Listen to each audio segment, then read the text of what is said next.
오늘 함께 은혜 받고 성취될 하나님의 말씀은 우리 골로새서 4장 2절에서 6절까지 말씀입니다.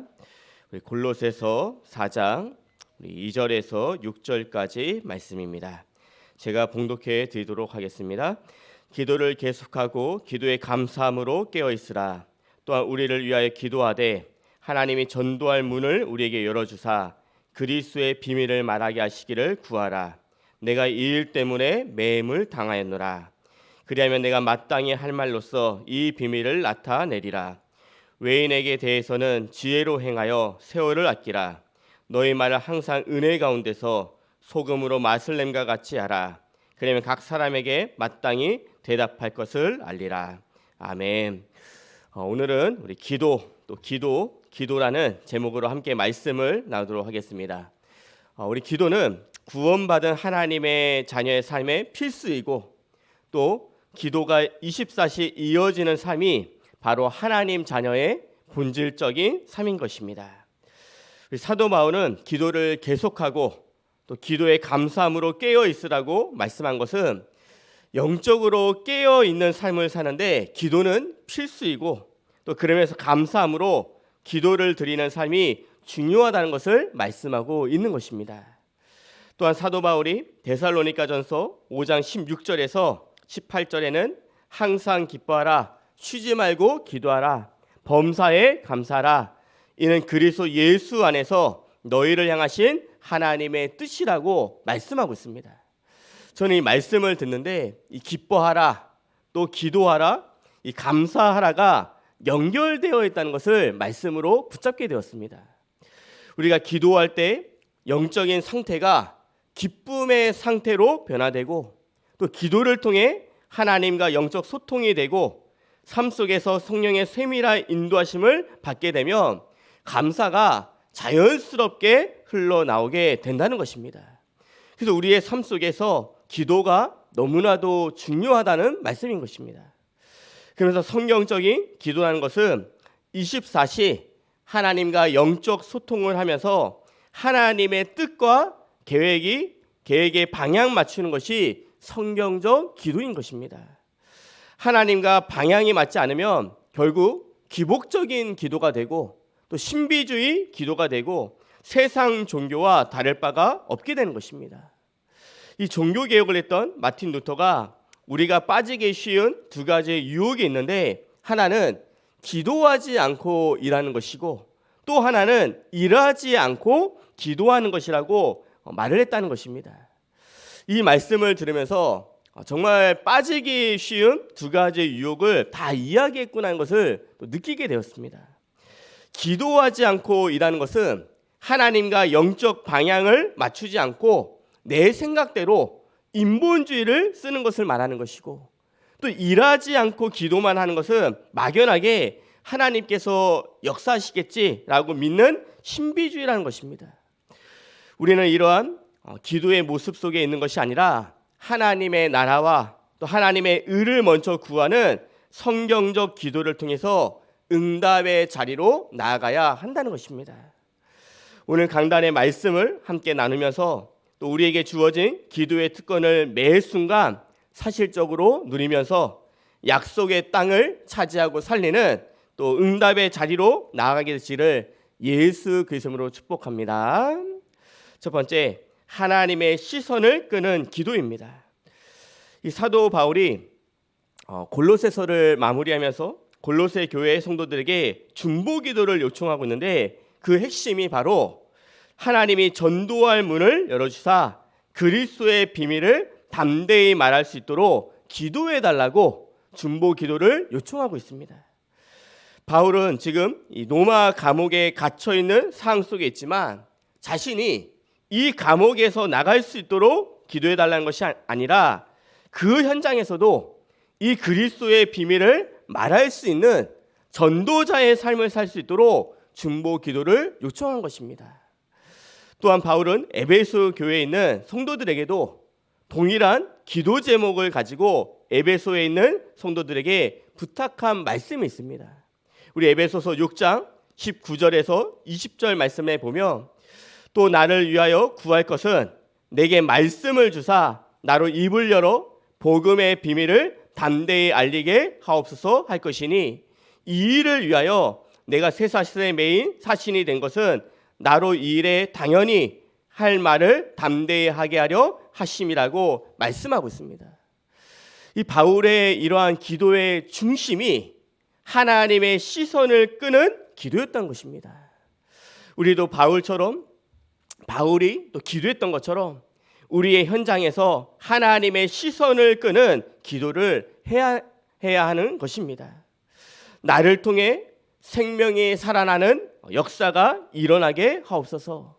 이러한 기도의 내용이, 기도의 중심이 나의 것이 되기를 원하시는 것입니다. 우리 마태복음 우리 6장 31절에서 33절에 예수님께서도 하신 말씀이 그러므로 염려하여 이르기를 무엇을 먹을까, 무엇을 마실까, 무엇을 입을까 하지 말라. 이는 다 이방인들이 구하는 것이라. 너희 하늘 아버지께서 이 모든 것이 너희에게 있어야 할 줄을 아시느니라. 그런즉 너희는 먼저 그의 나라와 그의 의를 구하라. 그러면 이 모든 것이 너희에게 더하시라고 말씀하고 있습니다. 우리가 무엇을 먹을까, 또 마실까, 입을까 걱정하면서 기도하는 인생이 아니라 먼저 그의 나라와 그의 의를 구하는 기도의 인생이 되기를 원하시는 것입니다. 우리가 영적인 우선순위를 분명히 정하고 또 생명 살리는 기도가 되어질 때 하나님께서는 우리의 모든 것을 책임져 주시는 것입니다. 하나님은 이런 응답의 맛을 보는 신앙생활을 우리가 하기를 원하시는 것입니다. 우리 성도님들이 기도 속에 영적 우선순위를 분명히 하고 날마다 생명 살리는 기도 속에 있으면서 하나님께서 모든 것을 채워주는 그 신앙의 맛을 보시기를 바랍니다. 그리고 기도가 중요한 것은 우리가 그리스도의 비밀을 알고 있다고 해서 전도가 되어지는 것이 아닙니다. 하나님께서 문을 열어주셔야지만 전도가 되어지는 것입니다. 근데 그 전도의 문을 열 수 있는 것은 기도밖에 없는 것입니다. 우리 사도행전을 보면 초대교회 제자들도 사도행전 2장에 성령의 충만함을 받고 15개 나라의 문이 열리기 전에 마가의 다락방에서 120명의 제자들이 열흘 동안 오로지 기도하기를 힘썼다라고 말씀하고 있습니다. 마음을 같이하여 오로지 기도하기를 힘쓸 때 이 마가의 다락방에 있었던 120명의 제자들 한 사람 한 사람에게 성령의 충만함이 임하고 하나님께서 15개 나라의 문을 여신 것입니다. 그러면서 제자들이 성령의 능력에 힘입어서 현장에서 예수가 그리스도심을 담대히 선포하면서 3,000명이 5,000명이 주님께 돌아오는 기적이 일어났던 것입니다. 이렇게 사람들의 닫혀진 이 마음의 문을 여는 것은 기도밖에 없는 것입니다. 성령께서 그 마음을 움직여 주셔야 복음을 받을 수 있는 마음의 또 밭이 되는 것입니다. 그래서 바울은 기도를 계속하고 감사함으로 깨어 있으라고 말씀하고 있는 것입니다. 실제로 바울은 감옥에서 전도할 문을 열어달라고 기도하면서 로마 군인들에게 복음을 전하기 시작했고, 그래서 그 복음이 이 로마의 핵심부 인사들까지 전해졌고 나중에는 로마 복음화의 초석이 되어진 것입니다. 이렇게 우리가 하나님께 전도할 문을 열어주사 그리스도의 비밀을 담대히 말할 수 있는 그 기회를 얻게 해달라고 기도할 때 하나님은 우리가 있는 현장에 전도할 문들을 열어주시는 것입니다. 특별히 가정과 가문 복음화를 위해서 기도하신 분이 계신다면 그 가족들의 마음의 문이 열어달라고 기도하기를 또 원하시는 것입니다. 저는 개인적으로 이런 기도를 할 때 붙잡는 말씀이 있습니다.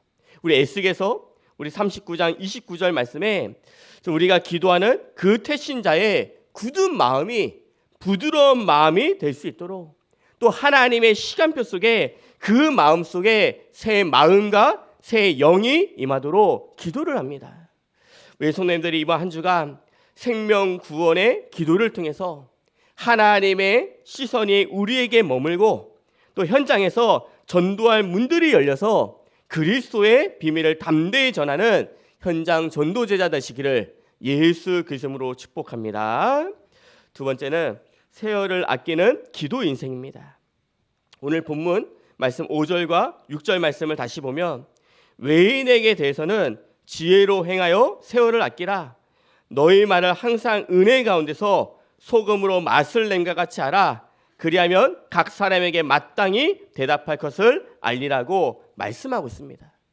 이 외인이라는 것은 하나님을 떠나 또 죄와 저주 가운데 사단 종로를 타면서 유리방황하는 삶을 살다 영원히 멸망길로 갈 수밖에 없는 불신 영혼을 말하는 것입니다. 바울은 이 불신 영혼을 살리기 위해서 지혜롭게 행동해야 된다고 말씀하고 있습니다. 근데 이 지혜로운 말과 행동은 우리가 기도할 때 생기는 것입니다. 왜냐하면 성령은 지혜의 영이기 때문에 우리가 기도할 때 성령의 충만함을 받고 그 속에 지혜와 지식의 보화도 있는 것입니다. 우리가 불신 영혼을 대할 때 지혜롭게 행하는 것이 왜 중요하냐면 불신 영혼들은 1차적으로 우리의 언행을 보고 판단하고 또 우리의 삶의 규모를 보면서 마음의 문을 열기 시작하기 때문인 것입니다. 그래서 항상 시간 약속을 늦게 오는 사람을 보고 또 말을 함부로 하는 사람을 보고 불신 영혼들은 마음의 문을 열지 않습니다. 삶의 규모에서도 예수 향기가 흘러나야 하는 것입니다. 또한 불신 영혼을 살리기 위해 세월을 아끼라고 말씀하고 있습니다. 이 세월을 아끼라는 것은 기회를 놓치지 말라는 것입니다. 다시 말해서 불신 영혼에게 그리스도를 전하면서 그리스도께 인도할 그 기회를 놓치지 말고 꼭 붙잡으라는 말씀인 것입니다. 그리고 하나님께서 함께 하시는 증거를 보이는 것도 중요한 것입니다.